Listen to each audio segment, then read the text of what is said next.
press con, pero yung, di ba? Siyempre, maraming salamat sa BML Production dahil sa nag-set up dito sa ating vlog ko na ito. Siyempre, welcome po sa ating lahat na nandito ngayon. Kasi galing silang bakasyon, ang dami niyong celebrate with the family, vacation. Pero yun nga, that's why the reason why we're here today is because there's another reason for us to celebrate, at yun po ay patuloy na pamamayagpag ng, ulitin natin to, ng Most watched daytime teleserye. Ngayon, ang Be My Lady. So, hindi nga po, okay, stressed ako na kasi. Ayan, hindi nga po nagsisimula ng ebidensya. Patuloy pong namamayagpag ang Be My Lady. Ayon nga po sa Kantar Media, average na 18%. Wow, napakataas for a daytime teleserye. For a daytime teleserye, bongga na po talaga yun. Kaya naman, maraming salamat po sa mga sumusuporta, lalo na sa mga fans na lagi pong nagpapatrend. Daily trending din pala yun pa ako. Yung mga hashtag mo ay patuloy na nag-trend sa social media. Oo, at saka syempre nais nating pasalamatan yung mga vloggers natin na nandito. So, and of course, mga internal crew din natin, online media na lagi rin sumusuporta sa Be My Lady. So thank you so much. Yes, nag-enjoy po ba sila sa pa-lunch ng Be My Lady? Napakasarap ng medyo nag-settle lang yata sila ng konti. So medyo mag-stress lang tayo ng konti. Pero nga po, gumaganda po yung kwento ng Be My Lady. Kung nasusubaybayan nyo po, mas tumitindi na ang kilig na binibigay ng ating favorite couple na Dan Rich, no? Dahil nga medyo itong si Pinang, hindi na rin maiwasang mahulog dito nga sa mga titik ni palalim ang kwento dyan. Oo. At saka isang reason din kung bakit tayo nagtawag ng VlogCon dito ngayon ay may mga special announcements po tayo na mga nangyayari hindi lang sa kwento ng Be My Lady pero sa ating mga artista, sa ating stars na si Daniel Matsunaga at si Erich Gonzalez. Updates na ibibigay sa kanila. So,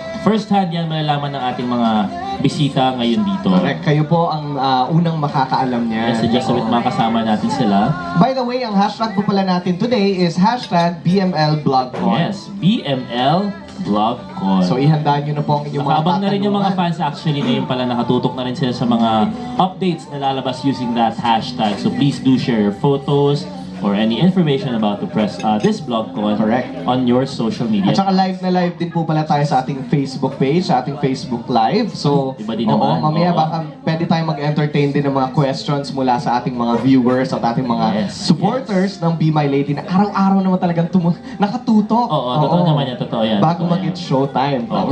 So congratulations again sa bubuo ng Be My Lady for the continuous success of the soap. I remember dyan, nung nagsisimula tayo, parang syempre kabado tayo. Oo naman.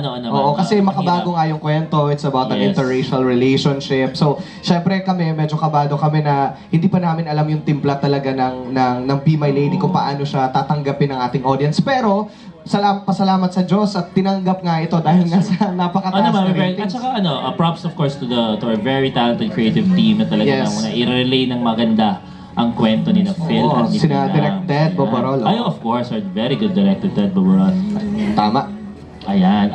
Sige. Okay. Hindi pa natin very light. Konti na lang talaga. Baka may mga bibe lang sila uling hinahabol. Or baka mga putikan. So kung nasusubaybayan po nila ang Be My Lady, napaka-exciting. At syempre, very light lang kasi ang feeling nitong ng Be My Lady. Pag napapanood mo araw-araw, pag nagsisimula yung araw mo, napaka-light lang na nararamdaman mo. So, yun naman yung gusto nating i-imbibe sa ating mga manonood. Yes. And of course, we're very proud to share that meron na tayong tagline talaga na the most watched daytime teleserye. So dito kasi sa ABS, we don't just claim things na naman just to create a hype. So it's backed up with research. And finally, we can officially claim, and most watched it. And of course, it's the presence of our beloved business unit head, Direk Ruel Bayani. Yehey! Direk Ruel. And welcome, Jan, this just in. Nung Wednesday, bago mag-Holy Week, ang rating po natin ay 19.4. Ay, totoo ba? Iba din.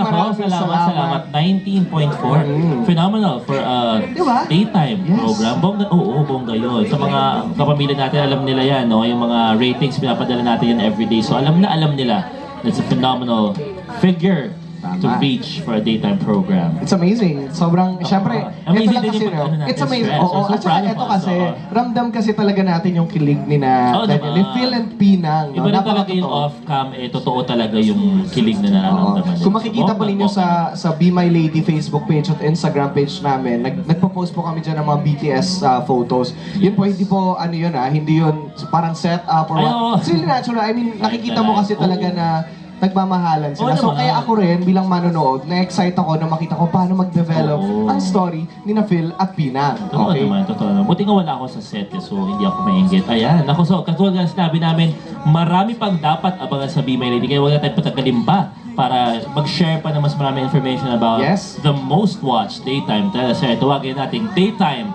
teleserye Prince Daniel Matsunaga. And, of course, And of course, his lady, ang dating daytime teleserye Princess Erich Gonzalez. Gonzales. Palakpakan po natin ang stars ng Be My Lady.